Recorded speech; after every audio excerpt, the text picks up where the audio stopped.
All rise.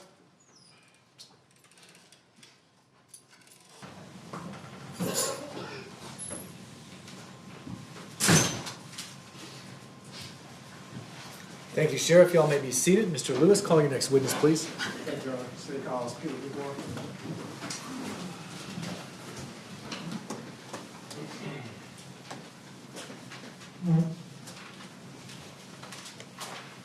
Good afternoon, sir. If you would please come to the front of the courtroom before you have a seat. Do you raise your right hand? You swear the testimony you're about to give will be the truth. Yes. All right, we'll be responding to questions first from Mr. Lewis and perhaps also Ms. Matson, who's to your left. You may proceed whenever you're ready. Good afternoon. Please introduce yourself to the jury by stating your name and spelling it for the court reporter. Officer Peter Lickwar, Peter Lickwar. And how are you currently employed, sir? How am I currently employed? I'm with the Dallas Police Department. And how long have you been with DPD? 6 years. In what capacity do you work for the police department?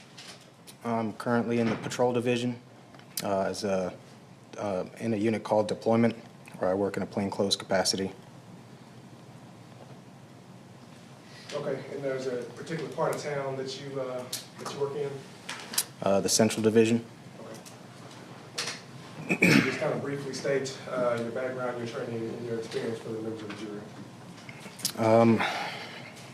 I've had in the police academy hundreds of hours of training to include penal code, use of force, defensive tactics,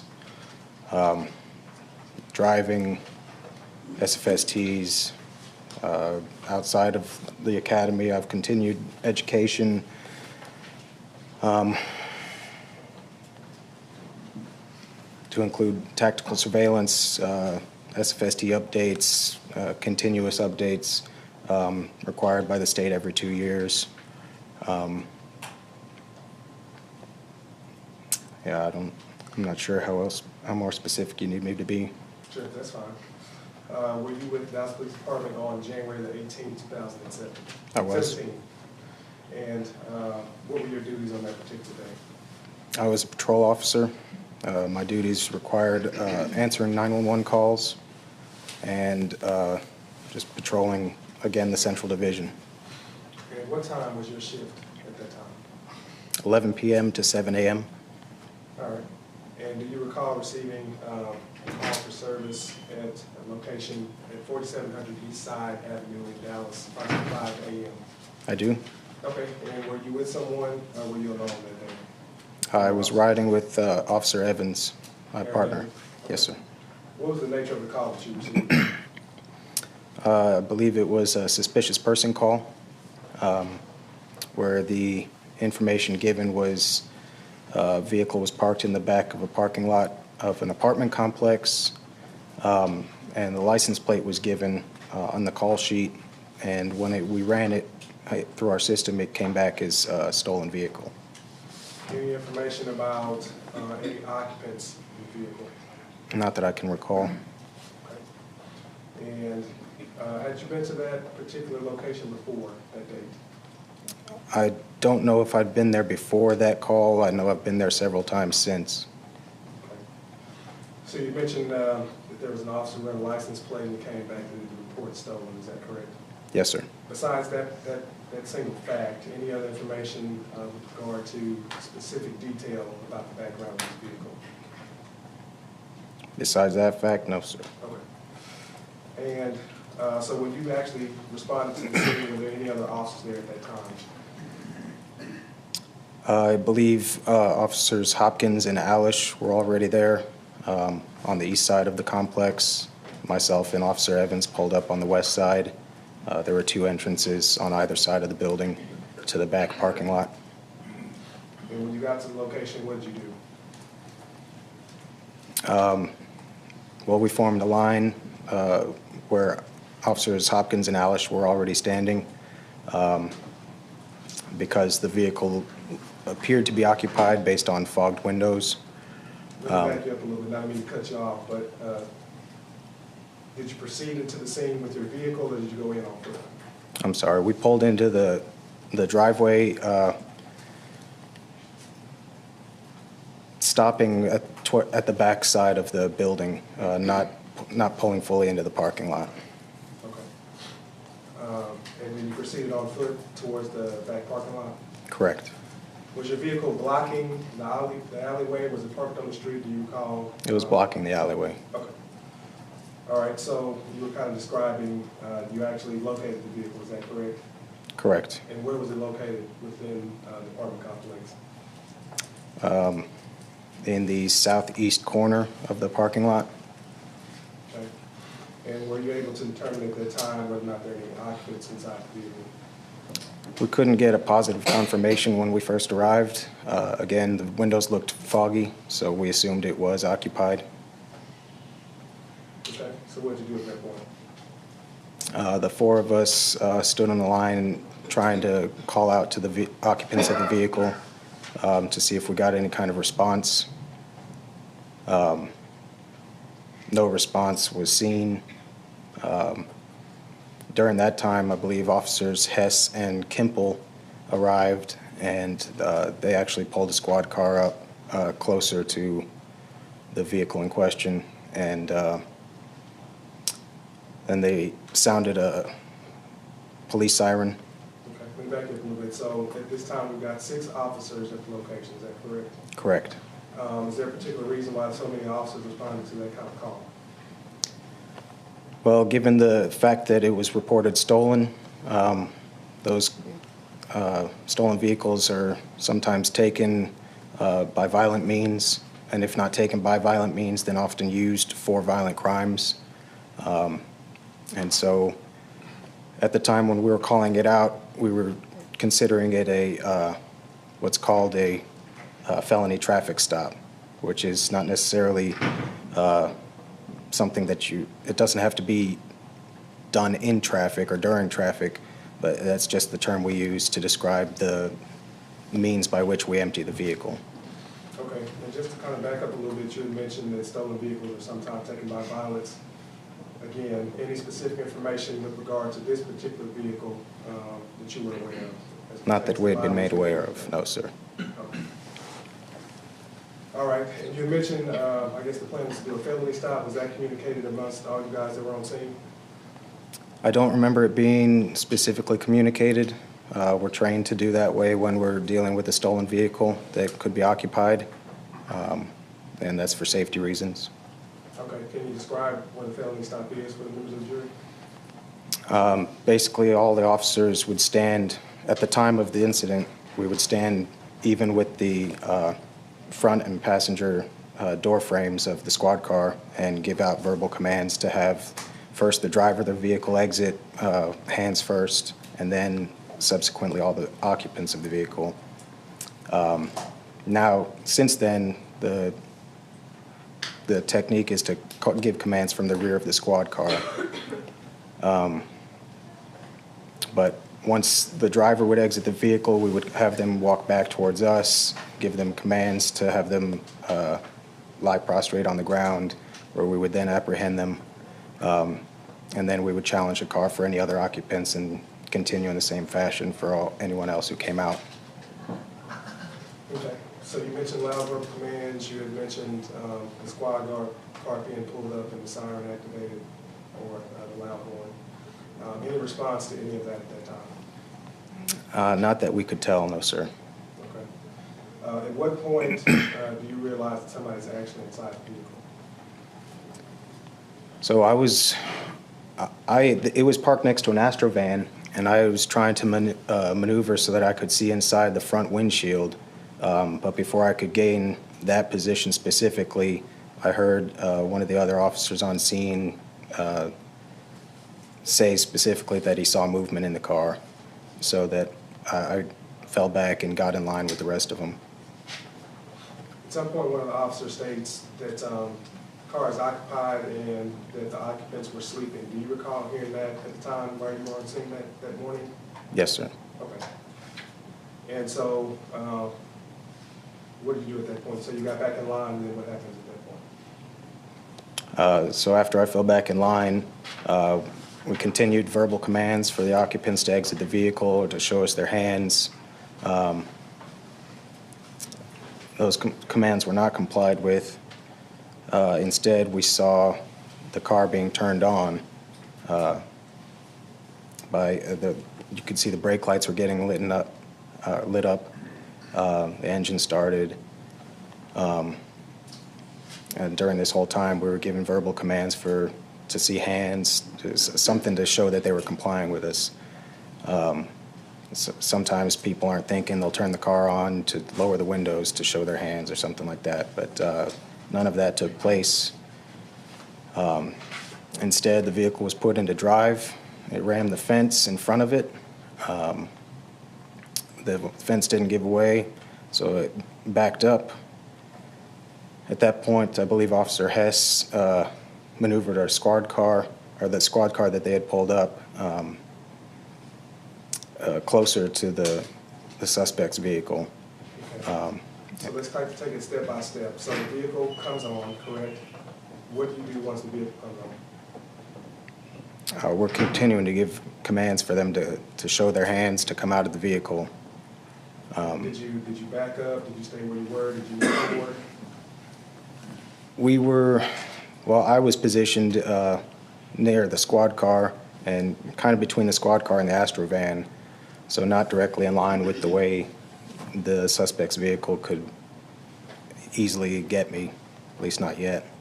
So you keep saying we. Are you aware of what all the other officers are doing at that point?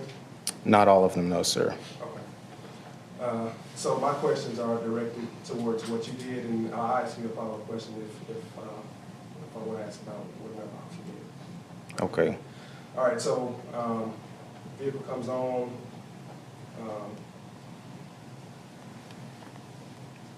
And what happens at that point? The vehicle comes on. What do you do at that point?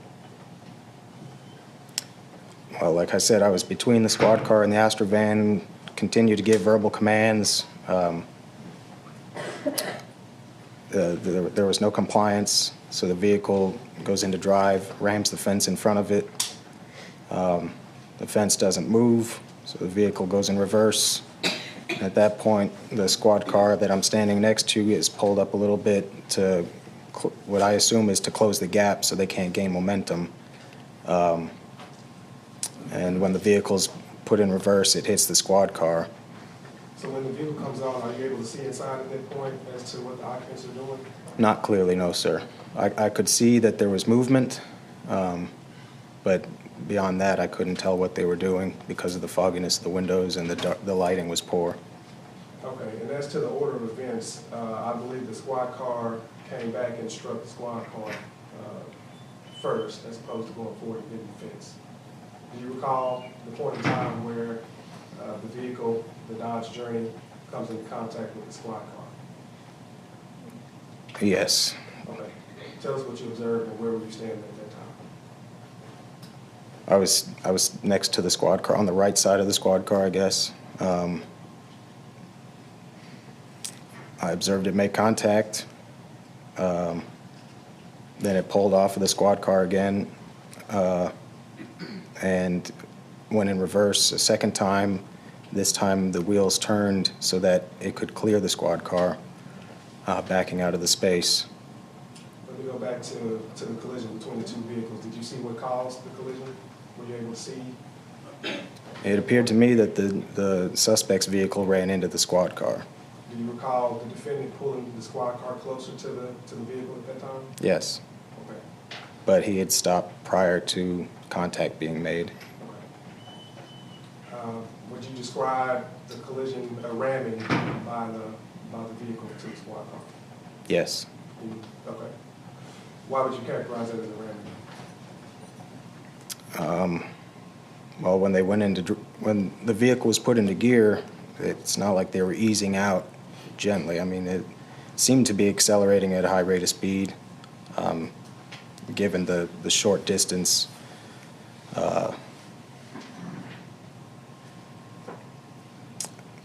And I mean, at the time, I felt like the sound that it made when it did make contact was quite loud. Okay. Did you notice any damage to either of the vehicles after the collision? Not at the time, no, sir. Okay. And you said that the vehicle seemed to be accelerating at a high rate of speed. Is that correct? Correct. Have you had any training with regard to speed determination or visual speed determination, anything of that sort? No, sir. Okay. What is your definition of a high rate of speed? Well, it was moving quickly. Given that it was still a small space, it was difficult to be able to judge a specific speed. But the car seemed to be moving in a way that the weight of it was shifted one way or another, depending on which direction it was going. Okay. Did you notice any squealing of the tires, any smoke coming from the pavement, anything of that sort? Not that I recall. Okay. And so you stated that you were on, I believe, the back passenger side of the squad car, is that right? Yes, sir. Okay. And what happens at that point after the vehicles collide? After After the vehicles collide, what happens at that point? then the suspect vehicle pulled forward to disengage from the squad car and then went in reverse again. But this time the front wheels of the suspect vehicle were turned so as to maneuver around the squad car, pulling out of this parking space. At that point in time that the vehicle, well, let's kind of walk through it all. At the point in time that the vehicle pulls forward into the fence, is there any fear in your mind that that vehicle is a threat to you or the officers? Not to any of the officers, no. Okay. How about to yourself? No, sir. Okay. When the vehicle comes back for the second time, you're saying turns the wheel to avoid the squad car. Right. At that point in time, was the vehicle a threat to either yourself or any other officers on the scene at that time? Not immediately, no, sir. Okay. And why do you say not immediately? Because from what I could see, within, I'd say, a 5-foot radius from behind the suspect vehicle, I didn't see any of my fellow officers standing behind it. I wasn't behind it. But I say immediately because the way the car was backing out of the lane, it appeared that it was then going to try and turn towards where we were standing. Okay. Are you aware of where all the officers are at the point in time that the vehicle reverses for the second time, the time that it misses the squad car? No, sir. Okay. Are you aware of any officers at that point in their positions?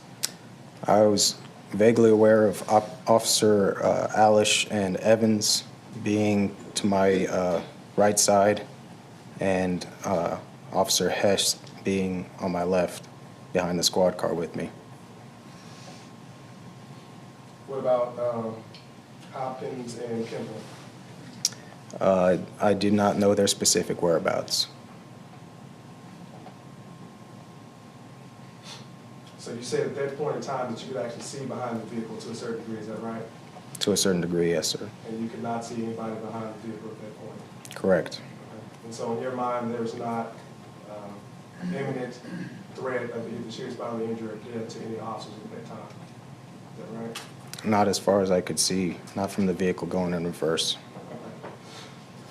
So what happens at that time? The vehicle pulls back for the second time, you don't see anybody behind the vehicle. What's the next thing that you recall happening at that time? Gunshots were fired. I don't know if it was from Officer Hess's shots first or Officer Kimball's, but there was a series of gunshots, and I did not shoot because I was not in a position to shoot, I felt. And after the gunfire ceased, the vehicle kind of drifted, continued drifting backwards, not under power, it seemed. It was just coasting. And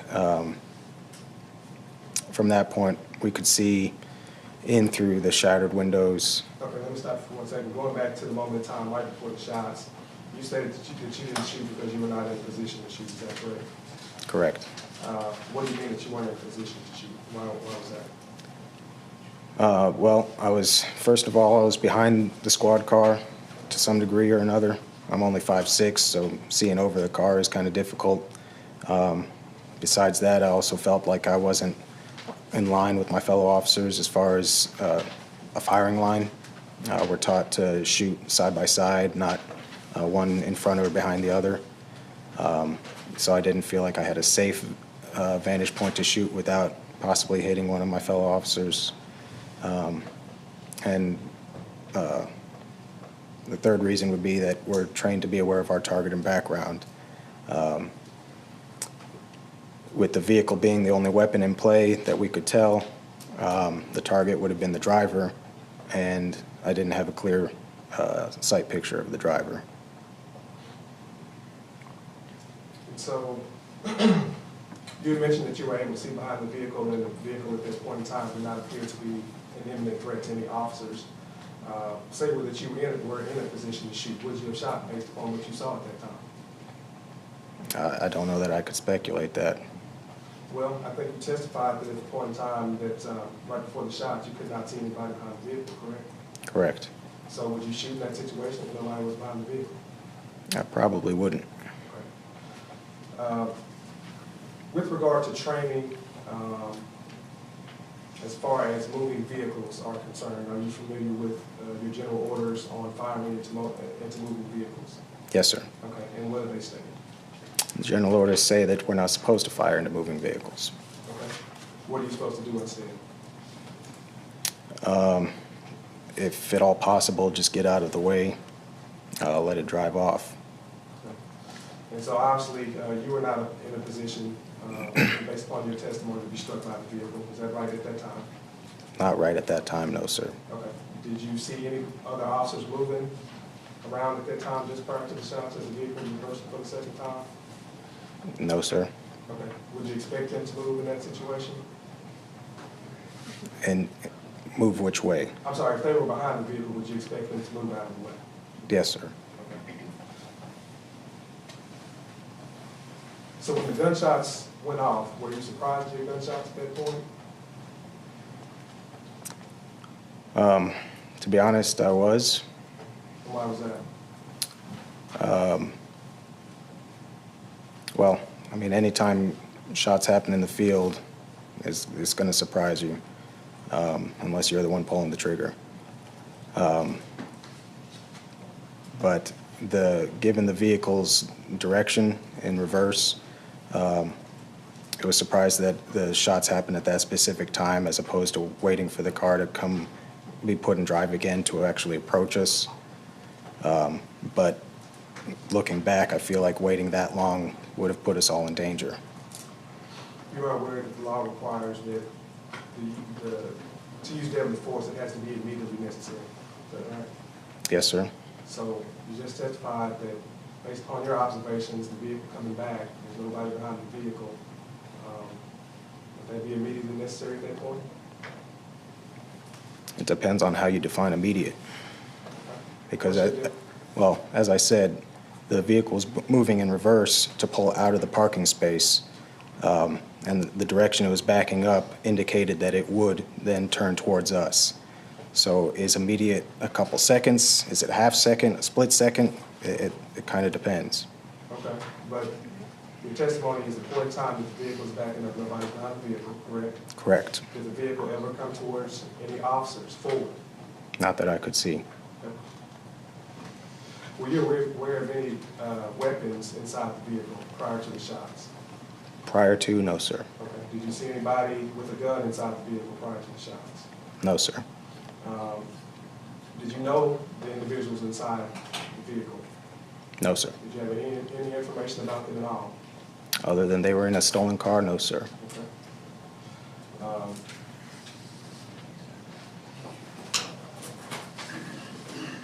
So what happens after the gunshots? Well, let me ask you this. Were you aware that there were actually two volleys of shots by the defendant? Was I aware there were two volleys? Yeah. Were you aware that there were two distinct instances of gunshots by the defendant? Do you recall it that morning hearing two different sets of gunshots? It seemed as one continuous volley to me. Okay. So what happens after the gunshots are fired? What do you do at that point? As I said, the vehicle started to slowly coast towards in the same direction it was already traveling, towards the fence on its left side. We could see inside the broken glass. There was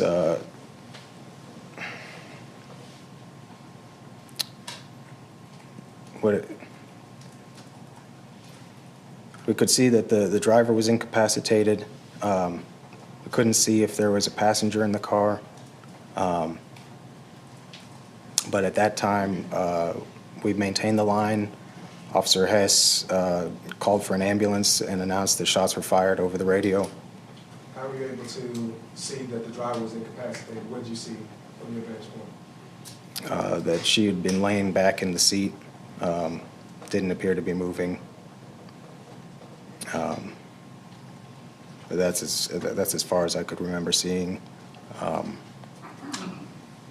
and so you say that Officer Hess goes on the radio and announces shots fired. Do you recall him making a statement about that they ran the squad car twice? Yes, sir. And based upon your observations, was that true? At the time, it seemed that way, yes, sir. It seemed you actually observed the vehicle strike the squad car twice. Well, when it backed up the second time, I'm not sure if it scraped or not, but if it did, it would have hit the push bar. All right, so announcements are made over the radio with regards to the shots fired, and what happens at that point? What do you do? Again, he announces that shots were fired on the radio. Officer Hess then calls for an ambulance to the scene. And he also asked to make sure all the officers on scene were okay. After checking that, then we continued to continue the felony traffic stop at that point. We called out the other occupant in the vehicle. Is that the male passenger? Yes, sir. And was he compliant with commands to get out of the vehicle? Slowly, but yes. Okay. So what happens once he's outside the vehicle? Once he's outside the vehicle, we have him come towards us. Two of us secure him. I think it was myself and Officer Hopkins. And then the other officers continued to secure the vehicle, making sure there was no one else inside who could pose a threat. Okay, so once you secured the passenger, what did you do next? Briefly checked him for weapons on his person. I noticed there was blood on his hand. I asked him if he had been injured. He said he was. Did he appear to have any visible injuries that you could see? I couldn't see an injury other than the blood on his hand, but there wasn't an injury. That was just blood. And you say you searched him for weapons. Any weapons found on this person? Not on his person, no, sir. Okay. What happens at that point? Our cover shows up. At that point, I hand off, well, I don't hand him off, but another officer takes custody of the male passenger, and I helped secure the scene. I noticed that there's a man wandering around nearby that turned out to be the person who called in the 911 call. So I made sure he didn't disappear. Without going into what he may have told you, you made contact with the reporting person, Mr. Samples, is that correct? Yes. Okay. After making contact with him, was there a point in time that your partner, Officer Evans, did she make you aware that there's a firearm located inside the vehicle? Yes. Okay. Were you present when she cleared the weapon? Not that I can recall. Okay. I believe she brought it to me already emptied. Okay. All right. Did you have any further contact with either of the occupants of the vehicle at that point? No, sir. Okay. At some point, you were separated and asked to go sit in another squad car. Is that right? Correct. The defendant, Christopher Hess, he was a Dallas police officer at the time? Yes. Did you see Mr. Hess in the courtroom today? Yes. Can you please describe what he's wearing today? Blue suit, white dress shirt, white blue tie. Let the record reflect this witness as identified as defendant of the court. Record shall so form. Now, Officer Lickwar, were you wearing a body-worn camera on January 18, 2017 during this incident? I was. I'm going to show you what's been marked as State Exhibit number 5. Tell me whether or not you recognize that. I do. Okay, is this a DVD containing the footage from your body-worn camera? Yes. And have you had an opportunity to view the entirety of that video? Yes. Has it been changed or altered in any way? No, sir. Does it fairly and accurately represent the the events that took place that morning. Yes. It's time to state, offer states exhibit 5. No objection. It's admitted. Okay, publish. Thank you.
Are you getting any response?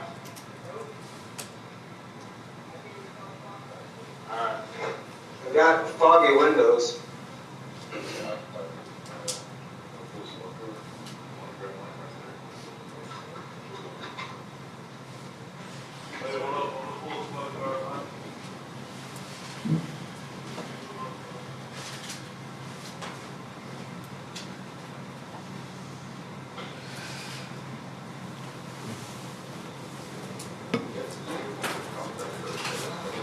No, it just popped up.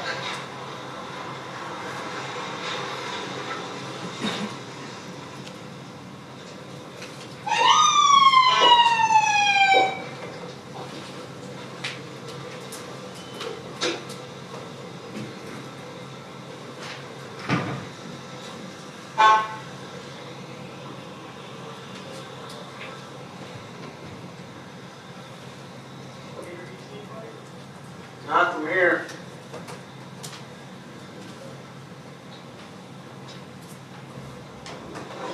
Let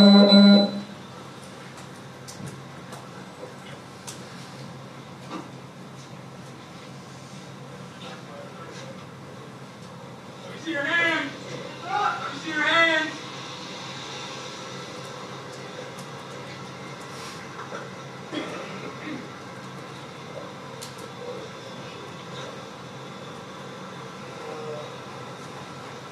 Put your hands up! Open the door! The house police!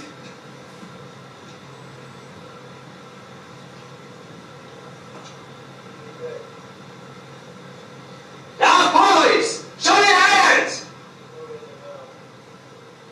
Show your hands! Put your hands outside the vehicle right now! The 325, Officer Allen says it's occupied twice. Do you recall hearing that at that time? Yes. Okay. So at that point, you believe that there were 2 occupants in the vehicle? Yes, sir. Okay. Could you see what they were doing at that point? No, sir. And you had made allusions to the fact that the windows were fogged up, and we kind of see that on the video here, right? Correct. Hands up!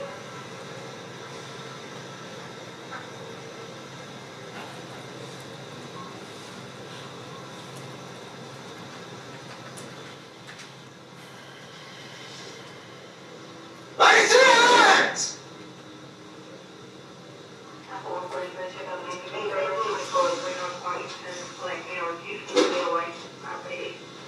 I was at 353.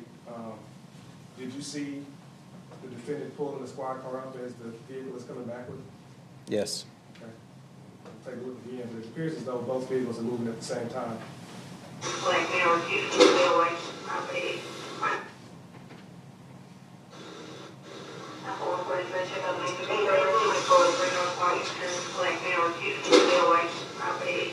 Show your hands now!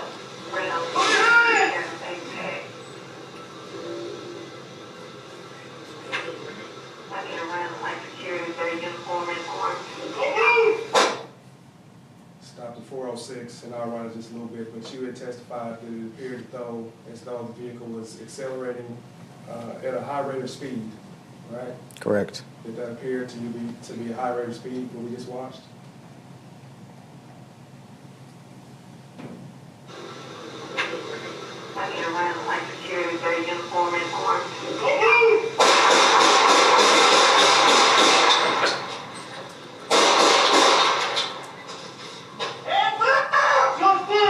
That appear to be a high rate of speed? Doesn't appear to be in the video.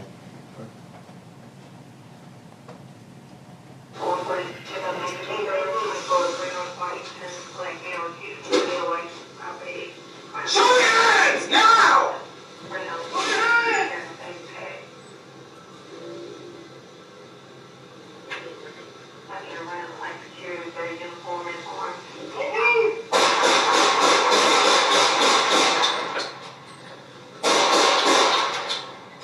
I was at 412. I'd asked you, did you recall that morning? And I realized that there was probably a lot of stuff going on in your mind at that time. But did you hear two distinct volleys of shots on the video? On the video, I heard that, yes.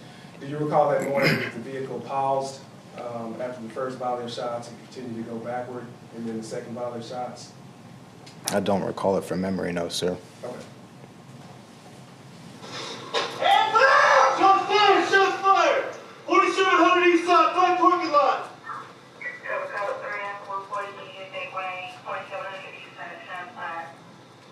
Stop the ambulance! Show us your hands! Let me see your hands! Hands up! Hands up! Open the door from the outside! Reach out, open the door! Number 114, they grabbed the squad car twice.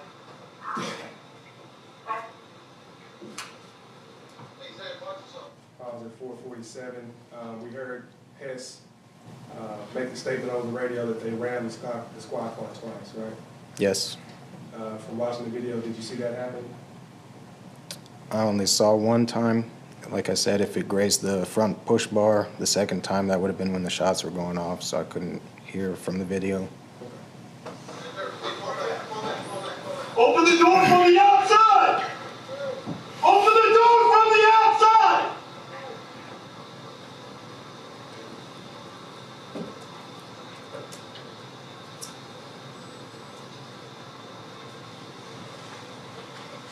Open the door from the outside!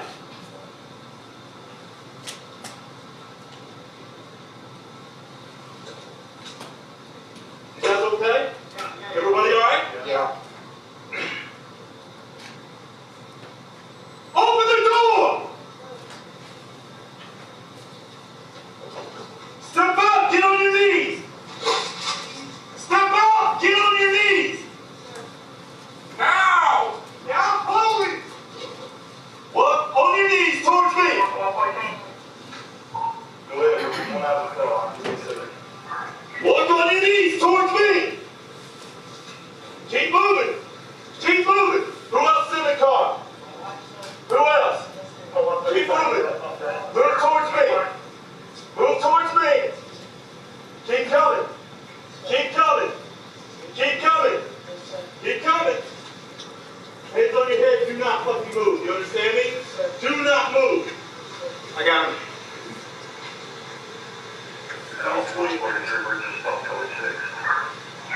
You want to move left? I'll put him in cuffs. You hear me? Lay down flat on the ground. You hear me? Put your arms out to the side. See what? Have you heard anywhere? I was at 632. A couple of observations. It appears as though that Mr. Rosales, the passenger of the vehicle, has like a leopard skin blanket wrapped around him. Correct. You see that in the video? Is that consistent with somebody sleeping in a car? Yes. Okay. And it also appears there was a black puppy that runs out of the vehicle at that time. Yes. Were you guys aware of any kind of animals inside the vehicle prior to the shooting? No.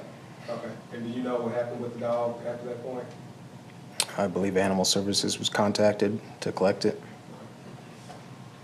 Do you know, was the dog injured at all? Didn't seem that way. The ambulance coming. Hey, somebody go up there and guide the ambulance. Check out that squad car so they can get up here. Yeah. Yeah, go.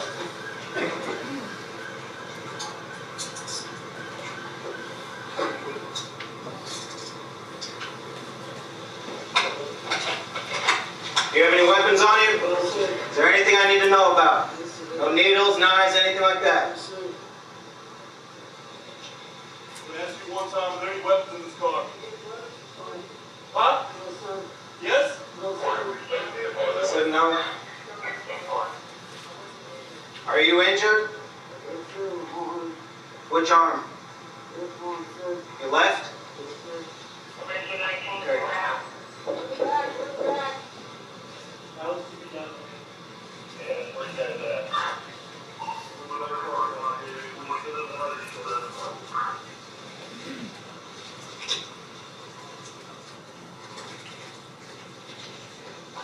Okay. Roll you over.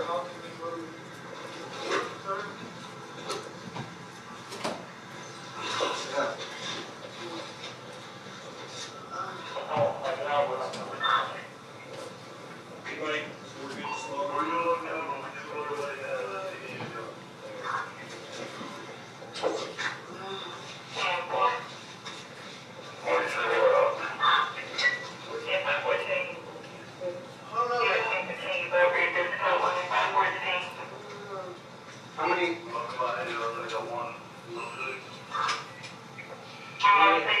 Pause at 8:21. The officer here in kind of like the yellow jacket, do you know who that is? I'm not for certain, but I believe it's Officer Schutz. Okay. Was he present at the time of the shooting? No, sir. Okay, he responded afterwards. Correct. How many ambulances? How many ambulances are there?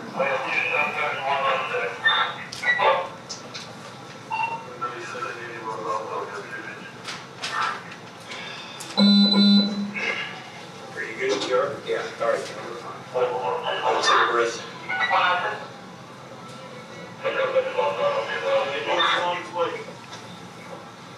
Does he even check for weapons? Just briefly. There was a whole Tony's injured on his left.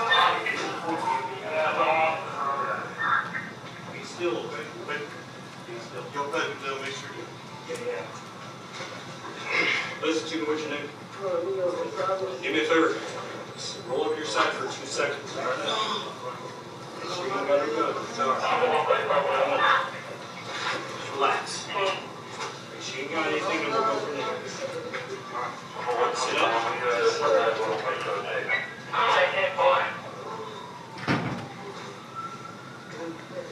We got room for ambulances to get back here? Yeah, I came out of the car.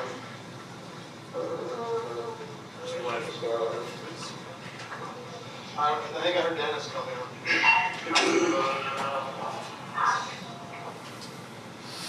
Do you have a kennel or something in the car? No? You do? Hey, what are you doing right now? Turn on the flashlight, just keep it right here. So I got it. Is there a kennel or something in there?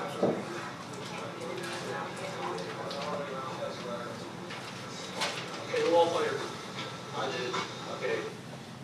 All right, so pause at 10:09. There's an officer who responds and states who all fired, or asks the question who all fired. Do you know who that was? Officer Birch? Okay, and was he a supervisor? No, he's a field training officer. Okay. Okay, who all fired? I did. Okay. Wait, we got enough people if you want to get everybody sit in cars. Yeah, we need a separate. Yeah. So.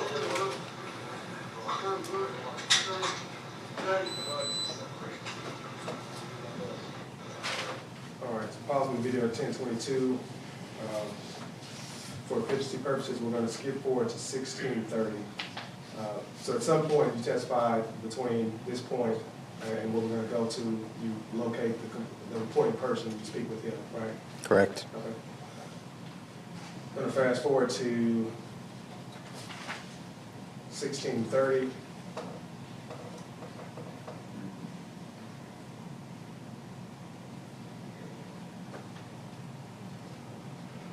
$16.23.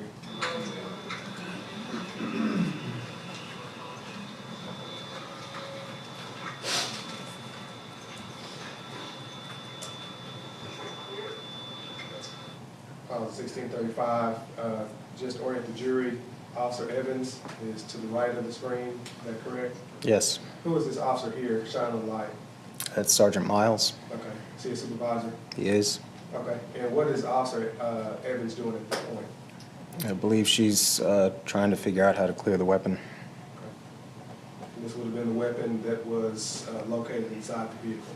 In the suspect vehicle, yes, sir. Okay.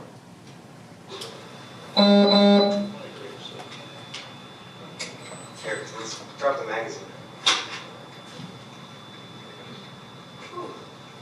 Then I didn't go up to him. Well, I usually, you know, the farm once got on walk. I would usually walk over there. This time I just didn't go over and jump fly. You out here everything with that? I wouldn't know. Okay. Did you hear that she said that there's not one in there? If not, I can play it again for you. I was listening to the reporting person. Okay. See if you can listen to what Officer Evans is saying.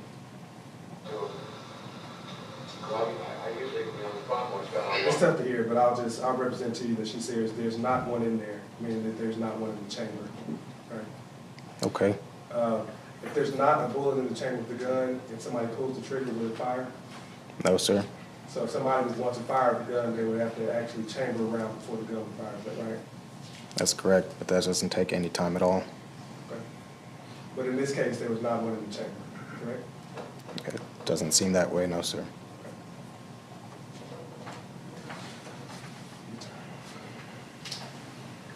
Officer Lickwar, can you shoot somebody for not following police commands? Given the circumstances, yes. Okay, if they're not using deadly force against you, can you shoot them for simply not following your verbal commands? Can you be more specific? Put your hands up, and somebody's standing there with their hands down to their side. They don't put their hands up. Can you shoot them? Are they armed? No. Then I would say no. So again, if somebody is not using deadly force or attempting to use deadly force against an officer, and they do not obey the officer's commands, can the officer shoot them? If it's not against just an officer or anyone else, not specifically, no. Okay. How about, can an officer shoot at a fleeing vehicle if the vehicle is not a threat to anybody, to the officer or anybody else? No, sir. Okay. So going back to prior to the shooting, when Officer Hess pulls the squad car up into the scene, he activates, I guess, the loud horn, but he doesn't activate the lights. Is there a reason why the lights wouldn't be activated in that situation, those blue and red lights? The only reason I can think of is they can be blinding at sometimes. Not only to the people that we're trying to apprehend, but to the officers on the scene. I don't know specifically why he didn't turn them on other than that. Okay. Would that have helped identify you guys as police officers? I know verbal commands were given, but has that another step to identify you guys as police officers? I mean, I guess so. Yeah, it's pretty universally recognized. Can you keep your voice up, officer, please? I'm sorry. Okay. All right, thank you. I'll pass it to you, Sean. Cross-examination? Yes, Your Honor. Officer Lickwar, do you remember when I met you on November 22nd? Vaguely. Do you remember you told me you had no doubt in your mind that Officer Hess prevented someone from getting hurt that night? I do remember saying that. Is that what you believe? Yes, ma'am. I'm going to go ahead. May I approach, Your Honor? You may.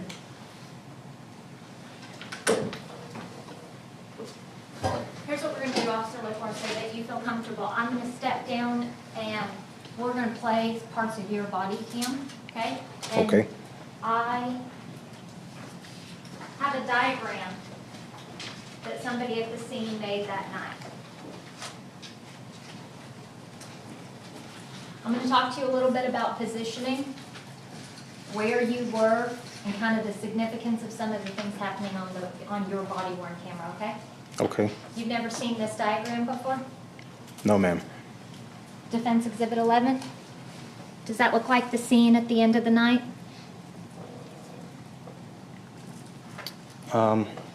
The suspect's vehicle doesn't look, I don't remember it being that far back, but more or less, yeah. Okay. So this car right here wasn't quite that far back? I don't believe so. You want to move the witness step down? Yes, sir. This man, you can, sir, if you would mind, make sure you keep your voice up so that Ms. Wood can hear everything that you're saying.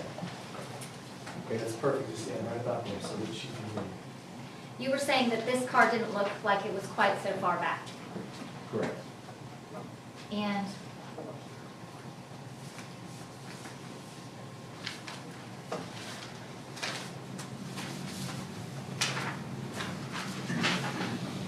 showing you a picture of Defense Exhibit 5. Is the reason why you're saying that because these look a little closer together? Yes.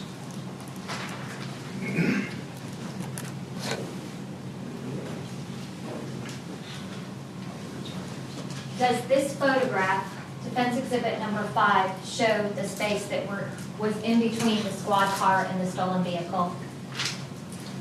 At the end of the incident? At the end. Yes, ma'am.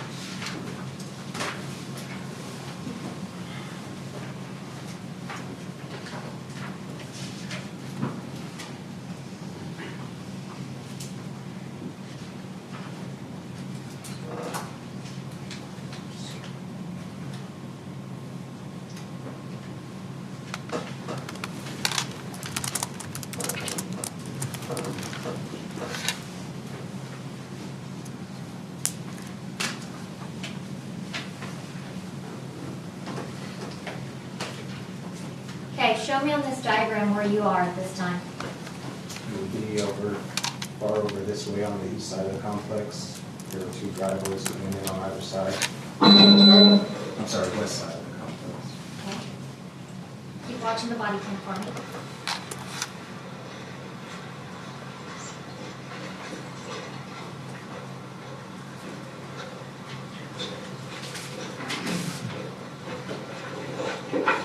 Show me where you are now on the diagram. Maneuvering eastbound in front of the row of parked cars. So walking through here in front of these cars? Okay. And where this sticky note is that says car, does this accurately reflect where the stolen vehicle was? Correct. If you'll pause it for me for a minute, we can start to hear one of the officers yell, "Driver, show me your hands." Where are you at this time? About this area. Okay, and do we see you shining your flashlight towards the car? Yes. Who is yelling, do you know? It sounded like Officer Hawkins. Do you know where he is at this moment? I believe he's somewhere closer to here so that he could see the driver's side of the suspect vehicle Why are you guys in different positions? to see if he has the best angle, the best vantage point. Trying to gain as much information as possible? Yes, ma'am. Is your gun drawn? Yes, Why? that's the typical policy for felony traffic stop. Field it right.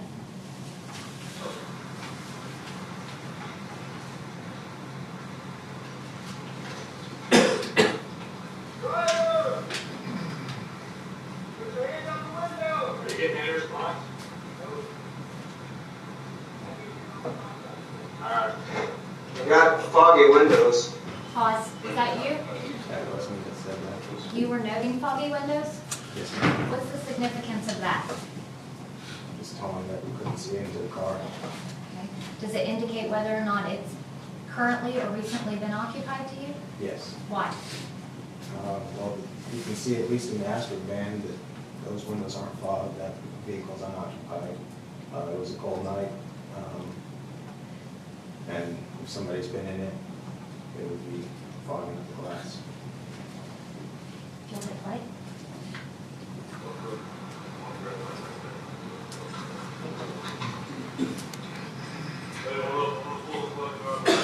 Pause.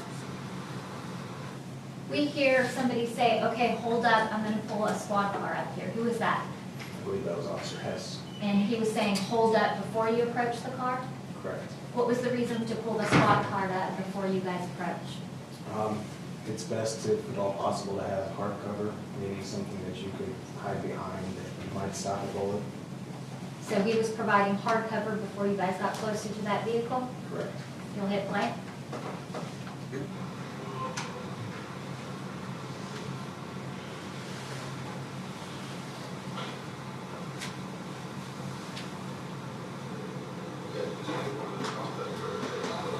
No, it just popped up.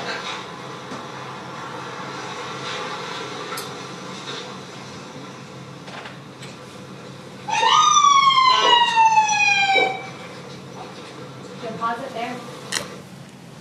What was that we just heard? Police siren. Is that a distinct sound? Yes, ma'am. What's the point of making that sound? If they couldn't hear our verbal commands, it was something louder that was much closer that they might be able to identify us with. Identify you as what? Police officers. Why is it important to identify you guys as police officers? So that we might gain compliance, so that they don't think that we're some other perpetrator trying to steal their vehicle from them. It's mainly a safety reason. You'll hit play?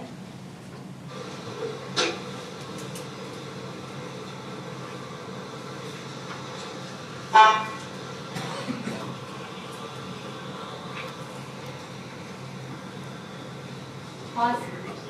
What are you trying to do here? Trying to get a better vantage point inside the suspect vehicle, Why? so we can see what's going on inside, how many times it's occupied, who it's occupied by. Is this you using that Astro van for hard cover that you talked about? Correct. Trying to see through their windows to get as much information about who's in that car as possible? Correct. You'll hit play? Not from here.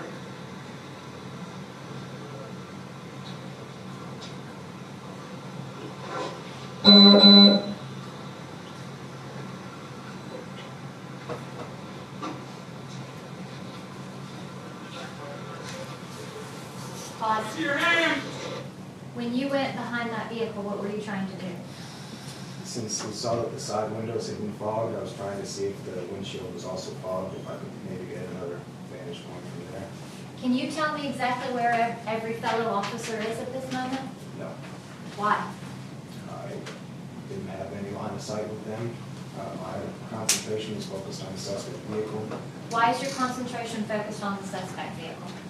That's where the greatest danger lies. Do you keep your focus on that? Throughout the whole incident, yes. Is it fair to say from this moment on, you try to keep your concentration on the stolen vehicle as much as possible? Correct. Why? Again, because that's where the biggest threat is. That car is the biggest threat to you. Correct. Are you judging it as a threat? Yes, ma'am. As time goes on and they fail to comply, is the level of threat rising? If not physically, it definitely is mentally. Why? Non-compliance usually indicates other motives. If somebody isn't complying with you. You assume they have a reason. Yeah. Are you worried about what's happening in that car at that moment? Yes. Why? Could be any number of things that the occupants could be doing to gain an advantage over us. From readying their firearms to coming up with some sort of escape plan, whether that be shooting their way out or, as turned out, happening was using the vehicle as a weapon. If you'll hit play for me. Let me see your hand!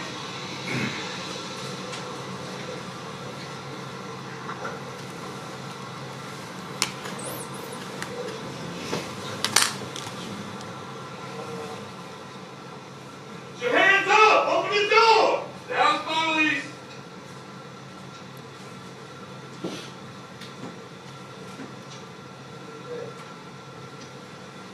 Down, police! Show me your hands! Pause.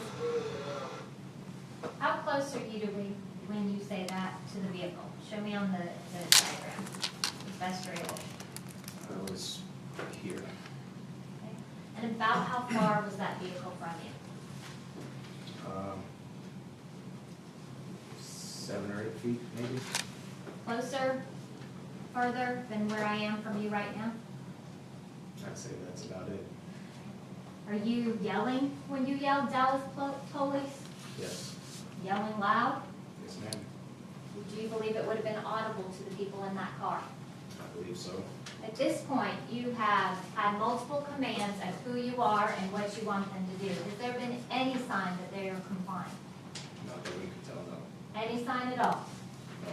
What would have been some of the signs of compliance?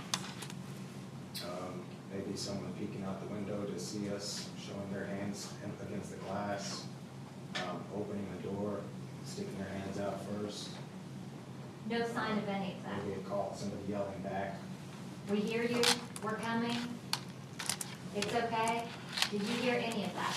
No, Have you heard those things in the past? I believe so. So that's something that would have been reasonable at the time. Yes, You saw no sign of compliance. correct. Is it fair to say that the situation is escalating? Yes, The longer it goes on with them showing no sign of compliance? yes. Feel it play? Show me your hands! Put your hands outside the vehicle right now!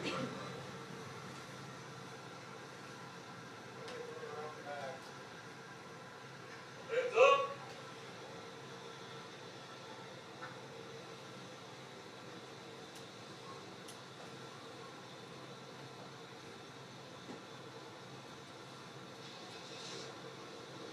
Let me see your hands!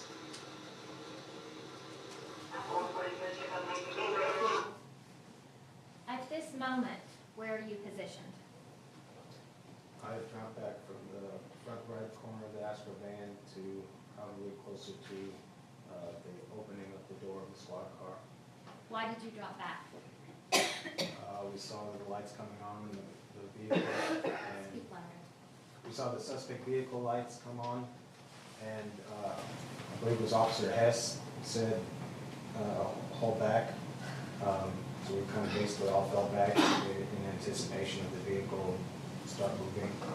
We see the squad car's passenger door open. Why would that have been open? Just to provide more cover. It's not going to stop a bullet necessarily, but it could cover their view of us. You're trying to make that car be as big a cover as possible? Correct. Do you know who opened that squad car door? I don't recall. Do you know exactly where your fellow officers are at this moment? Not all of them, no. Who do you know their location? I believe Officer Alish and Officer Evans are to my right. And Officer Hess, I believe, is on the opposite side of the squad car. Okay, so you believe Alish and Evans are to your right, so that would be around here? Correct. And you know Officer Hess is on this side of the squad car. Do you know where? No. There are two other officers that you haven't named. Do you know where they are? Officers Kimball and Hopkins, I do not. Do you know even the last time you saw them? I didn't see Officer Kimball the whole time I was on the scene until after it was over with. And Officer Hopkins, the last time I saw him was when we were all standing in line against the cop cars. Back here was the last time you saw Hopkins? Correct. And Hopkins was the one we heard at the beginning of the video saying, put your hands out the window. Correct. Did you take turning on the car as a sign or an act of aggression? We definitely became more alert from it. As I said before, I hoped that maybe they were just rolling the windows down under power, which is why I gave the verbal command again to show your hands. You thought that maybe they were turning on the car to roll down the windows. I thought it was a possibility. Okay. Did they do that? They did not. And so that's why you yelled, show me your hands. Yes, So if you're gonna roll down the window, the thing I need to see is your hands. Why do you need to see their hands? because you use your hands to operate any kind of weapon. What happens at this point? Oh, you know what, the other thing I was gonna ask you is, you say that, we're about to start it again, and you say that Officer Hess pulls the car up in order to block them so they can't gain momentum. Correct. Explain that to me.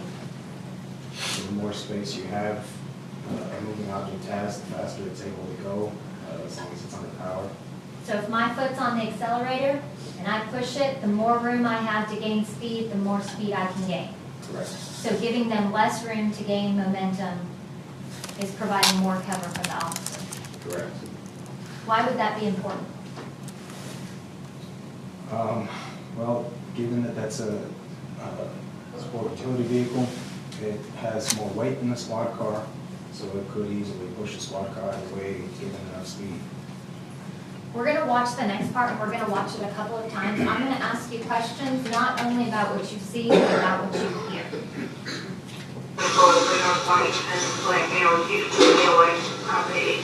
Show your hands now! Put your hands!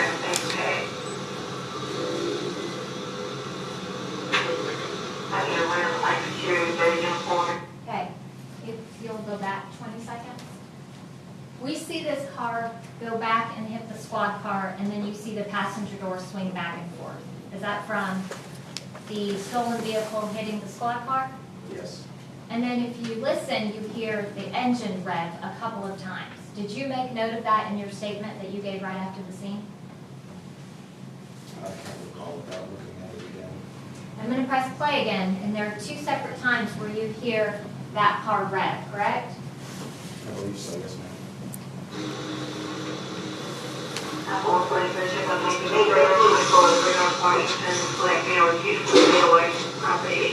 Show your hands now! Put your hands! So we hear it rev back into going into the squad car, and then we hear it pull up, rev, hit the fence, and rev again. Why is that significant? Well, because that shows that they're not trying to just ease out of the parking space. They're intentionally applying speed to the car as best they can. And by applying speed to a car, you mean the driver's foot's on the accelerator pushing. Yes. Is that a show of force? Yes.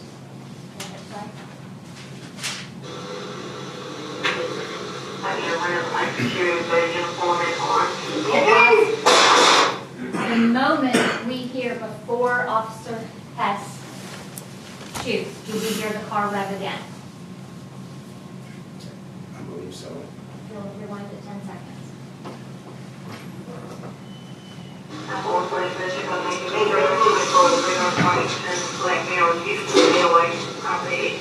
Show your hands now! Put your hands!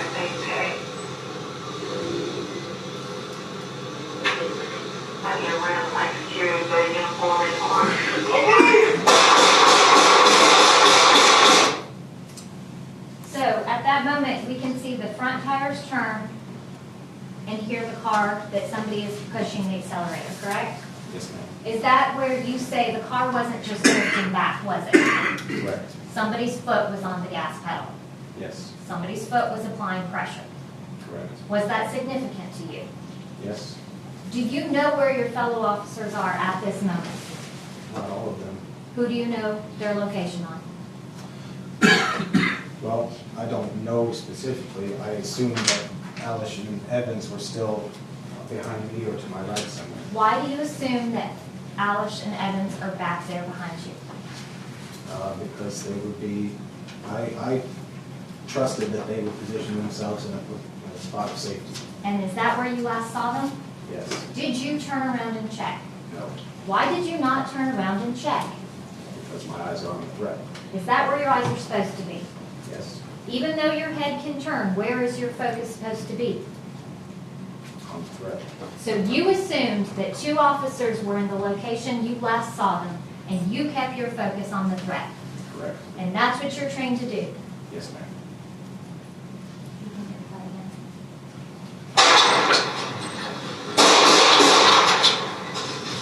Hands up! Shots fired! Shots fired! 4700 east side, back parking lot! At that point, we see you go behind the squad car. Why do you do that? I was trying to get to a safe position comparative to Officer Hess. Since he was opening fire, I wanted to be able to get on line with him if we had to re-engage the vehicle. At this point, can you see everything that's going on? Define everything. Did you have a clear view of where all of your fellow officers are? Not right away, no. Can you see what Officer Hess is observing? No.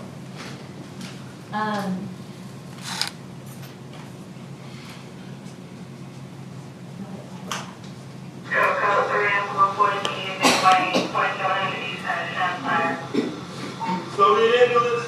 Show us your hands! Let me see your hands! We hear Officer Hess immediately announce on the radio, shots fired and need ambulance, correct? Yes, ma'am. And then the radio responds back and he says, still need an ambulance, correct? So he is immediately calling for help Correct. and getting medical care for any occupants of the car. Correct. Is this still a threatening situation? Yes. Had you thought to get them help at that moment? No. That hadn't even occurred to you yet? No. Had you thought to check on your fellow officers yet? No. What are you thinking at that moment? What else is coming out of that car? Hands up! Open the door from the outside! Reach out, open the door! Number 114, they read the response by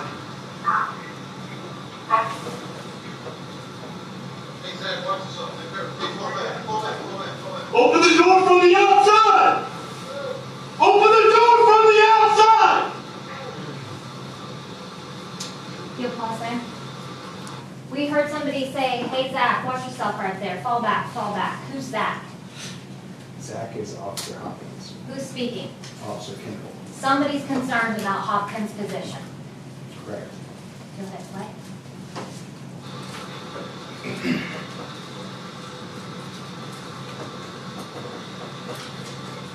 Open the door from the outside!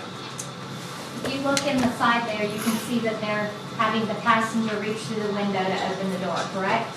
Yes. You guys okay? Is that Everybody all right? consistent with the injuries you saw on him? Again, I don't know where the blood came from on his hand. I don't remember seeing any injuries to him specifically. You just saw blood on his hand. Correct. Do you hear Officer Hess say, is everybody okay? Is everybody all right? Correct. Is he checking on fellow officers? Yes. Had you thought to do so yet? No. That hadn't even entered your mind yet. Okay. Open the door! Step up! Get on your knees! Step up! Get on your knees! Now! Now, fully!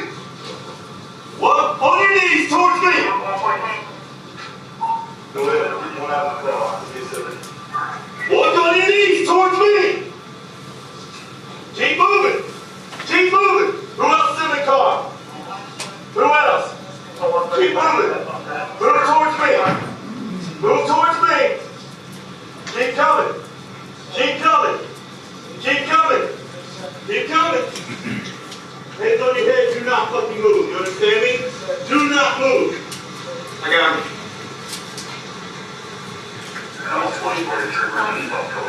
When you say I got him, what do you mean? And my focus is on him. He can proceed to clear the car. I'm going to need you to speak up. You're telling Officer Hess your focus is on the passenger and he can proceed to clear the car? Yes, ma'am. When you say your focus, your gun is drawn. Yes, ma'am. And you were going to cover the passenger while Officer Hess approaches the vehicle. Correct. Is this still a situation of danger to the officers? Yes. Go ahead, play. Cuffs. Can you hear me? Lay down flat on the Can ground. you hear me? Put your arms out to the side. See what? Have you heard anywhere? The ambulance coming. Hey, somebody go out there and count the ambulance. Go to that spot close so they get up here.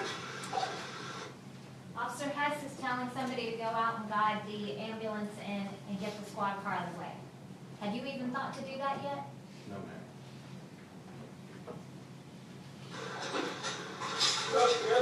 Yeah. Yeah, go.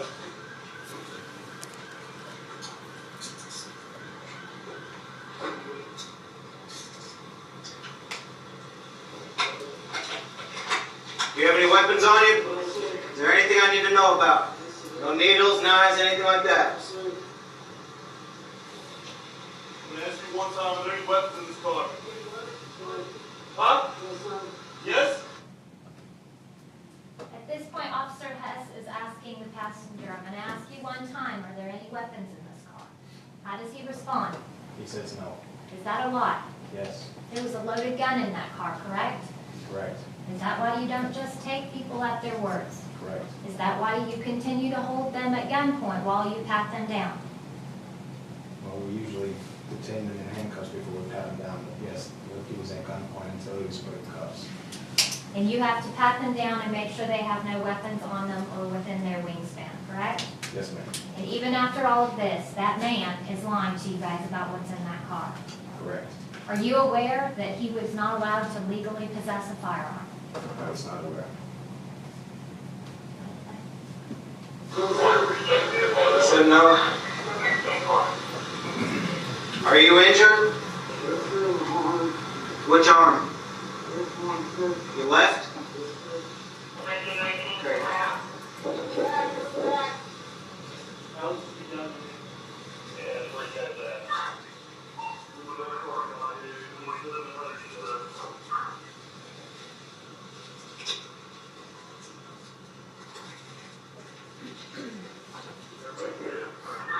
Roll you over.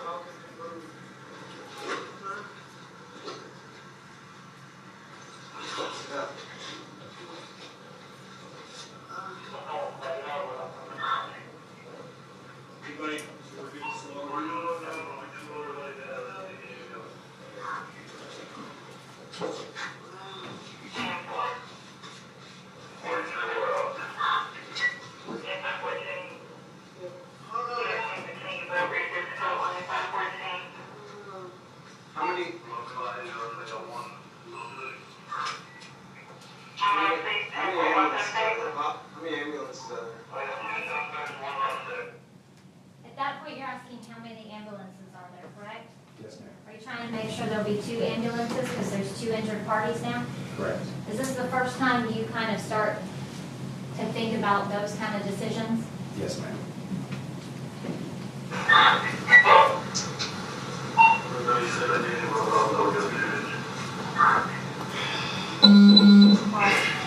If you just saw back there, you could see Officer Hess in the background. Is his gun still drawn? I didn't see. You were 1 to 10 seconds.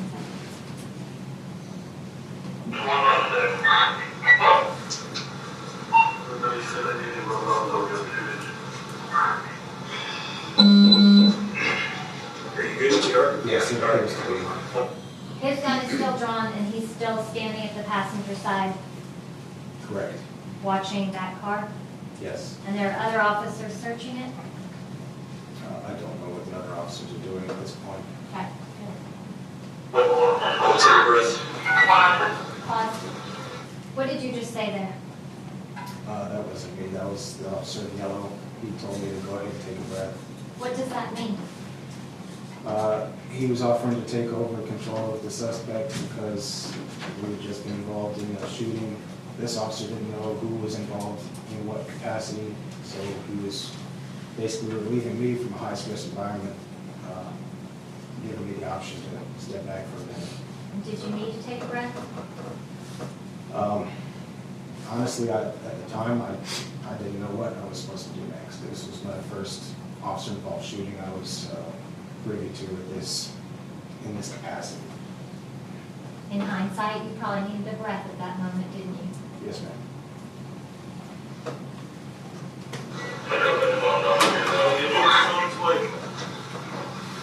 Has he been checked for weapons? Just briefly. There was a whole. He's injured on his left. He's still okay. He's still. If you'll pet him, though, make sure you. Yeah. Listen to me, what you do. Do me a favor. Roll over your side for 2 seconds. All right? Make sure you got it good. Relax. Make sure you got anything to go from there. Sit up.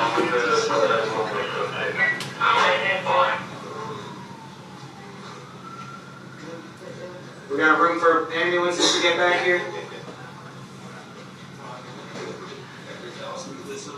Yeah, I came out of the car.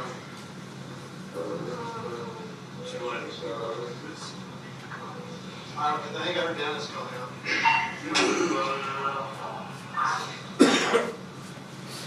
Do you have a kennel or something in the car? No? You do? Hey, what are you doing right now? Turn on the flashlight, just keep it right here. Is there a kennel or something in there?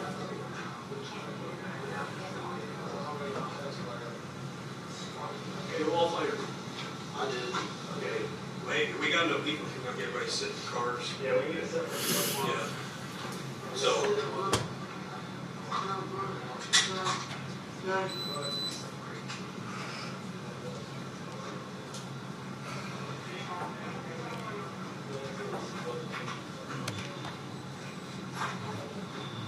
You heard somebody say, we've got enough people if you're gonna get separated in the car. Basically, every officer gets put in a different squad car, correct? Yes, ma'am. And you guys give statements based upon your own personal observations and thoughts and feelings. Correct. And you're interviewed separately. Yes. Okay. We're about to see where Officer Evans finds the gun. Did you hear when she found the gun? I don't remember offhand, no. Where are you at?